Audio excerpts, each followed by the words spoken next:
संसद को लेकर इन दिनों सत्ता पक्ष और विपक्ष के बीच इस प्रकार की बातें देखने में आती है कि संसद के अधिकांश दिन सिर्फ वाद विवाद की वजह से संसद के बार बार रद्द होने की घटना की प्रवृत्ति तेजी से बढ़ती चली जा रही है।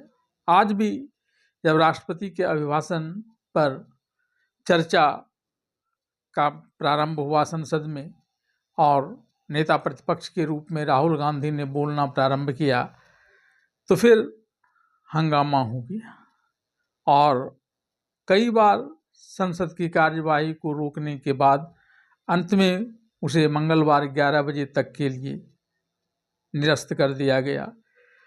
सवाल यह उठता है कि संसद वाद विवाद के लिए ही बनाया गया था ताकि विभिन्न मुद्दों पर संसद में प्रश्न प्रतिप्रश्न पूछे जाएं, सरकार उसके जवाब दें और संसद में हुई इन वाद और विवाद के बाद जनता तक भी वह निर्णय पहुँचे कि देश हमारा किस स्थिति में है।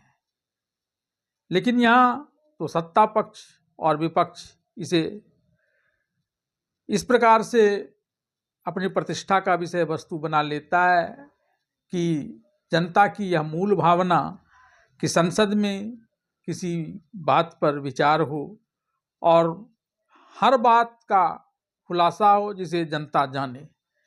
लेकिन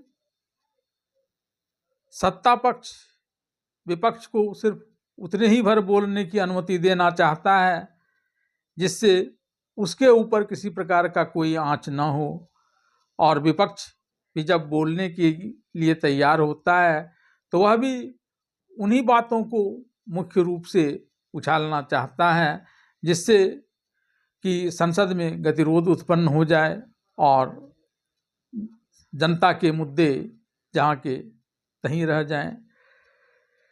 महत्वपूर्ण बात यह है कि जिस प्रकार से राहुल गांधी ने बोलना शुरू किया तो क्या सिर्फ नियमों के आधार पर ही संसद चलेंगे जो नियम पहले से बने हुए हैं या तत्कालीन स्थिति को देखते हुए कुछ नए परिवर्तन कुछ विशेष छूट, क्योंकि संसद हमारे देश के जनप्रतिनिधियों से बनता है तो वहाँ क्या एक ढर्रे पर ही चलना चाहिए और उस ढर्रे का भी निर्धारण सिर्फ सत्ता पक्ष ही करे और क्या विपक्ष को भी जब जो मन में आए वही बोलना चाहिए या उसे भी यह देखना चाहिए कि जिस बात को वह उठाना चाह रहा है उसके उठाने के कोई और तरीके उसके पास हैं या नहीं।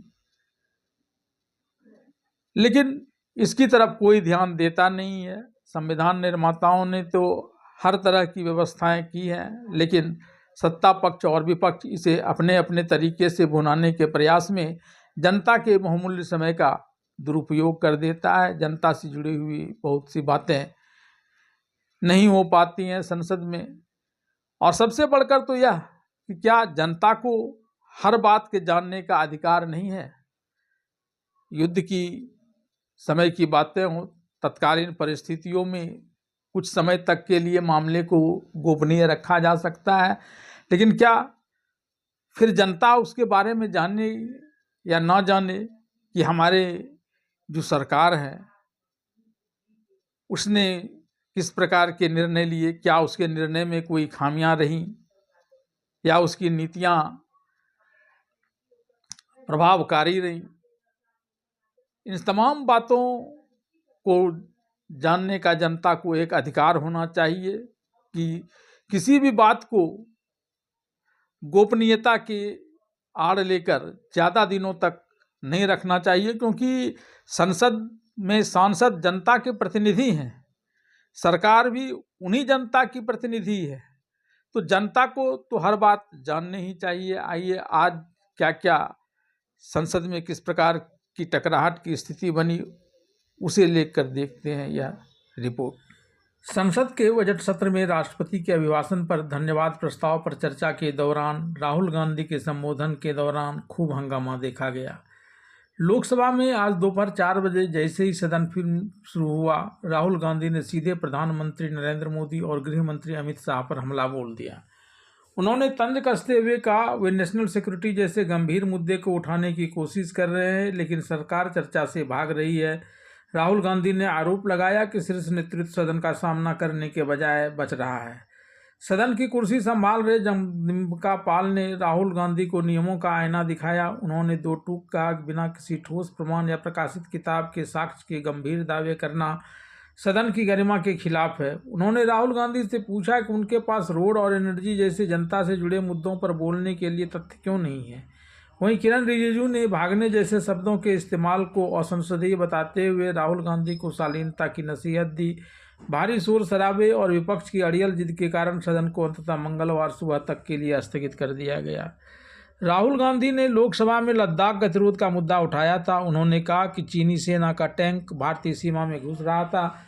राहुल गांधी के इतना कहते ही लोकसभा में हंगामा शुरू हो गया। फिर रक्षा मंत्री राजनाथ सिंह ने कहा, इस पुस्तक का प्रकाशन ही हुआ, आप इसे कैसे मेंशन कर सकते हैं। इस पर राहुल गांधी ने कहा, यह 100% ऑथेंटिक है। लोकसभा स्पीकर ने फिर नेता प्रतिपक्ष को हिदायत दी कि वे राष्ट्रपति के अभिभाषण पर ही चर्चा जारी रखें। हालांकि राहुल गांधी चीन पर बात करने पर अड़े रहे, जिसके बाद भारी हंगामा के चलते सदन की कार्यवाही 3 बजे तक के लिए स्थगित कर दी गई। गौरतलब है कि राष्ट्रपति के अभिभाषण पर धन्यवाद प्रस्ताव पर लोकसभा में मंगलवार को चर्चा की शुरुआत हुई। सरकार की ओर से चर्चा की शुरुआत केंद्रीय मंत्री सर्बानंद सोनोवाल ने की। संसदीय कार्य मंत्री किरण रिजिजू ने बताया कि राष्ट्रपति के अभिभाषण पर कुल 18 घंटे की चर्चा निर्धारित की गई है, जिसे 3 दिनों में पूरा किया जाएगा। रिजिजू के मुताबिक एनडीए को कुल समय का लगभग 55% हिस्सा मिलेगा। ऐसे में आज बीजेपी की ओर से 4 से 5 सांसद अपनी बात रखेंगे, जबकि कुल मिलाकर 5 से 6 वक्ता आज बोल सकते हैं। वहीं प्रधानमंत्री नरेंद्र मोदी 4 फरवरी को लोकसभा में इस चर्चा का जवाब देंगे, जबकि राज्यसभा में प्रधानमंत्री का जवाब 5 फरवरी को प्रस्तावित है। गौरतलब है कि वित्त मंत्री निर्मला सीतारमण ने रविवार को लोकसभा में अपना 9वां केंद्रीय बजट पेश किया था। इसके बाद अब राष्ट्रपति के अभिभाषण पर चर्चा के दौरान सरकार अपनी उपलब्धियां और आगे की नीतियों को सदन के सामने रखेगी, जबकि विपक्ष बजट और सरकार के कामकाज पर सवाल उठाएगा। बजट सत्र कुल 65 दिनों में 30 बैठकों के साथ चलेगा। इसका समापन 2 अप्रैल को होगा। संसद के दोनों सदन 13 फरवरी को अवकाश पर जाएंगे और 9 मार्च को दोबारा बैठक करेंगे। इस दौरान विभिन्न मंत्रालयों और विभागों की अनुदान मांगों की समीक्षा के लिए स्थायी समितियों को समय दिया जाएगा। भारतीय संसद, लोकसभा और राज्यसभा में चर्चा का निर्धारण और संचालन एक व्यवस्थित प्रक्रिया के तहत होता है, जिसे मुख्य रूप से पीठासीन अधिकारी, अध्यक्ष या सभापति और कार्य मंत्रणा समिति द्वारा नियंत्रित किया जाता है।